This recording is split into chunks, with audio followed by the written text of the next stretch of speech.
Tumanggi magkomento si Ilocos Norte Governor Amy Marcos tungkol sa umano'y offshore trust account niya na nadiskubre ng Philippine Center for Investigative Journalism.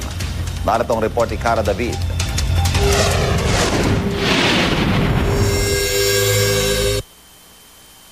Sa artikulong inilabas ng Philippine Center for Investigative Journalism o PCIJ, nadiskubring beneficiary si Ilocos Norte Governor Amy Marcos ng isang offshore trust. Nakita ito sa mga sikretong dokumentong nakuha ng isang grupo ng mamamahayag na International Consortium of Investigative Journalists o ICIJ. Batay sa ulat, beneficiary si Marcos ng Sintra Trust, binuo noong 2002 sa British Virgin Islands. Kasama raw niyang beneficiary ang kanyang 3 anak. Hindi malinaw sa pag-aaral ng ICIJ kung magkano ang laman ng trust account, pero ang tiyak daw, hindi ito idiniklara ng gobernadora sa kanyang mga Statement of Assets, Liabilities and Net Worth o SALN mula 1998 nang siya'y maging kongresista hanggang taong 2011. Ayon sa Civil Service Commission, malinaw sa batas natin sa mga government official na kailangan nilang ideklara ang lahat ng kanilang ari-arian sa loob at labas man ng bansa. I'm sure the offshore trust fund yields an income, interest income.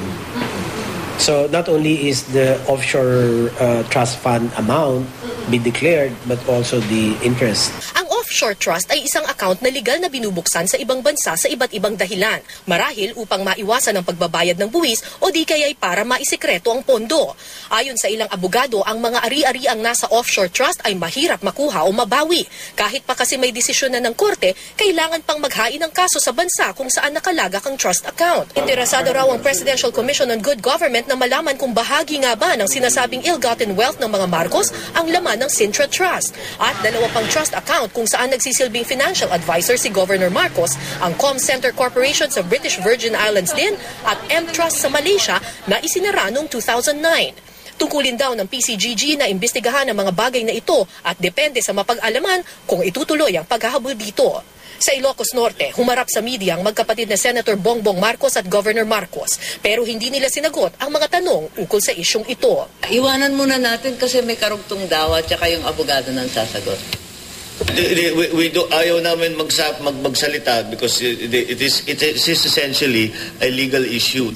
Magsasagawa naman ng sariling investigasyon tungkol dito ang grupo ni Attorney Rod Domingo, isa sa mga abogado ng mga biktima ng martial law.